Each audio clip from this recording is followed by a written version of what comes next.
Shalom Bapak Ibu Saudara yang kasih dalam Tuhan Yesus Kristus. Selamat datang di Sabda bagi Anda bersama saya, Pastor Marcel Kanon, dan sungguh luar biasa. Kita dapat bertemu kembali bersama-sama lewat YouTube ini. Supaya kita dapat belajar tentang kebenaran firman Tuhan. Kebenaran akan membebaskan kami, Yesus berkata. Ya, kebenaran itu bicara tentang firman-Nya, itu bicara tentang Yesus.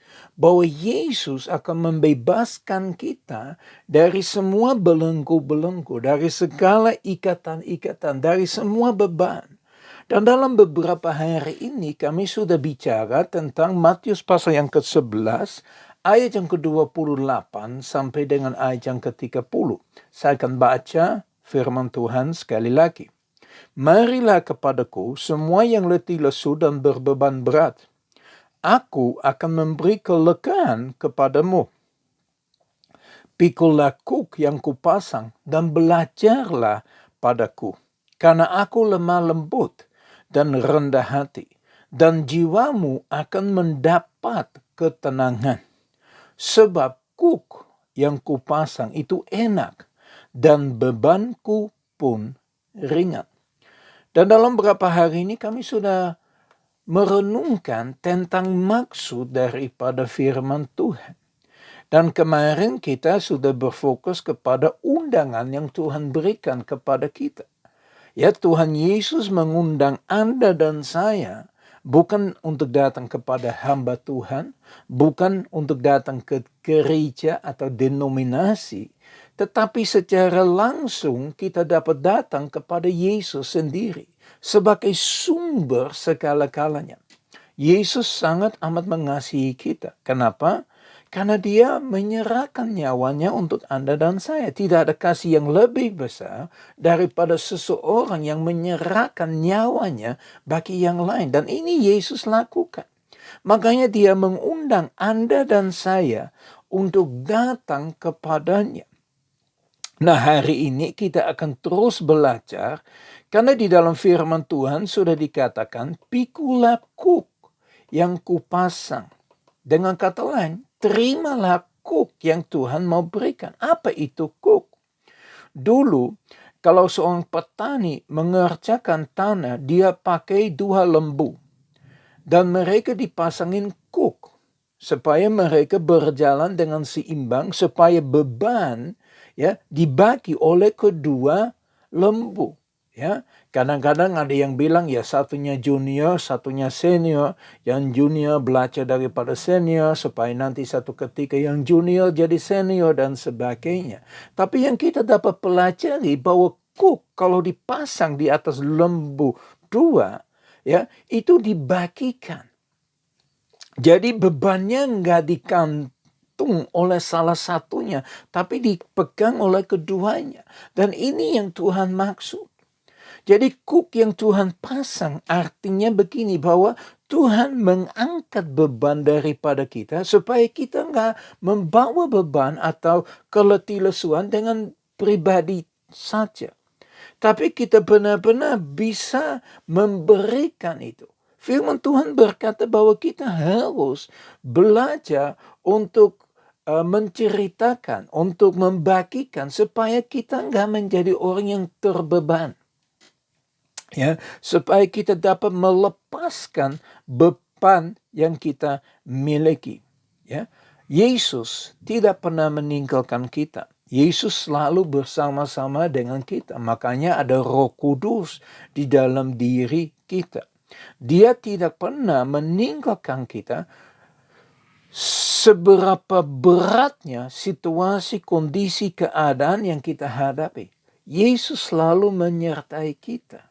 Dan dia selalu berkata untuk kita menyerahkan beban, menyerahkan keletilesuan, menyerahkan keadaan yang kita miliki.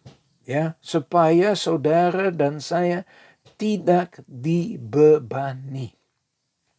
Justru kita dapat mengatasi. Artinya kita harus aktif melakukan sesuatu. Ya, apa itu? Itu menyerahkan.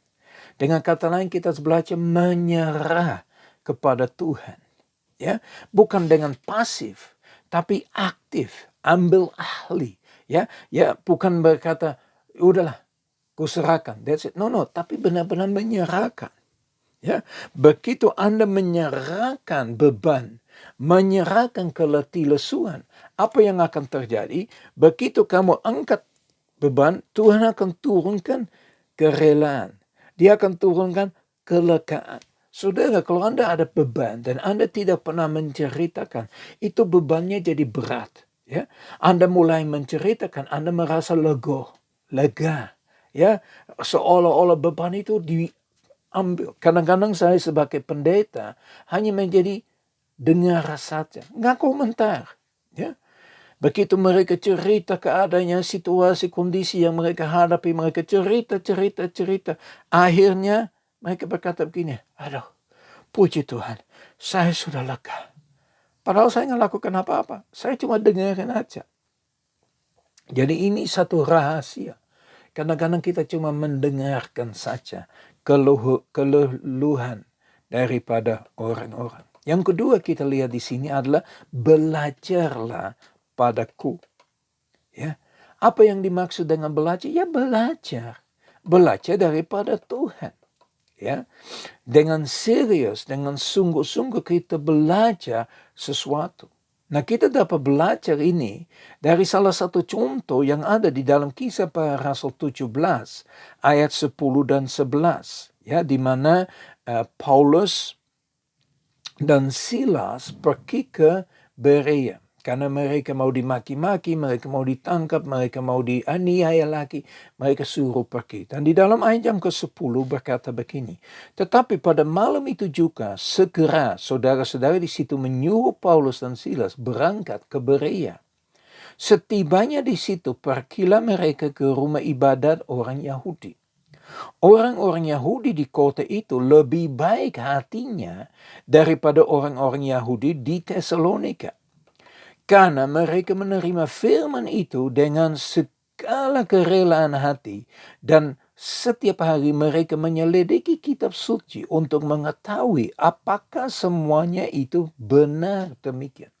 Bapak Ibu Saudara yang kasih dalam Tuhan Yesus Kristus. Ya, orang-orang Yahudi di Berea beda dengan orang-orang Yahudi yang ada di Tesalonika. Bedanya apa? Nah, ini yang kita harus pelajari. Bedanya ini, bahwa mereka menerima firman Tuhan.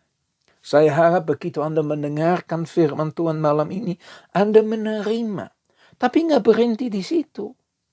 Ya, jangan anggap semua yang saya perkatakan itu benar. Anda harus menyelidiki, dan ini perbedaan antara orang-orang Yahudi di Tesalonika dan orang-orang Yahudi di Berea.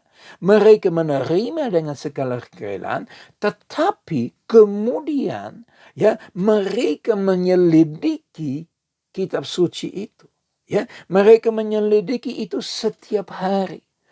Bapak Ibu Saudara yang kasih dalam Tuhan Yesus Kristus, apa yang kita harus lakukan? Ya, kita harus belajar untuk mempelajari seluruh kitab suci. Anda bisa dengar pendeta khotbah, tapi itu enggak berhenti di situ. Anda harus mempelajari, Anda harus memperdalami, Anda harus benar-benar belajar untuk merenungkan apa yang Anda dengar, pesan yang Anda terima. Ya, apa itu benar-benar demikian? Apa itu yang Tuhan mau daripada kita? Seperti disampaikan hari ini saya bilang, Tuhan mau bahwa kita pikul kuknya Bapa, dan kemudian Dia juga mau bahwa kita belajar daripadanya. Jadi benar-benar menyelidiki, kita benar-benar memasuki, meresapi, memperdalami firman Tuhan. Anda harus melakukan itu. Saya nggak bisa membantu Anda. Itu adalah satu keputusan yang Anda harus ambil untuk sungguh-sungguh melakukan. Itulah pesan pada kami pada hari ini. Marilah, terimalah kuk, dan mempelajari, memperdalami, merenungkan dengan serius. Mari kita berdoa. Bapa kami di surga, kami sungguh bersyukur kepada Engkau untuk firman yang kami boleh dengar, yang kami boleh pelajari Tuhan. Tuhan, hamba berdoa, supaya Engkau memberikan satu keinginan, satu kerinduan di dalam hati semua orang yang mendengarkan firman ini untuk mempelajari lebih dalam, untuk memasuki lebih dalam, untuk merenungkan lebih dalam, untuk menyelidiki lebih dalam. Supaya firman itu benar-benar akan berbicara ke dalam hati kami masing-masing. Supaya kami dapat bangkit bersama dengan Engkau. Mengerti, menyimpan kebenaran itu di dalam hati kami masing-masing. Dalam nama Tuhan Yesus Kristus kami berdoa. Haleluya. Amin. Puji Tuhan, ya. Saya berdoa supaya Anda sungguh-sungguh menikmati hari yang indah bersama dengan Tuhan. Maju terus bersama Dia, berfokus kepadanya. Dan Anda akan melihat perkara yang dahsyat, yang luar biasa. Ya, mari, Bapak Ibu Saudara yang kasih dalam Tuhan Yesus Kristus, menyelidiki kebenaran itu. Tuhan Yesus memberkati.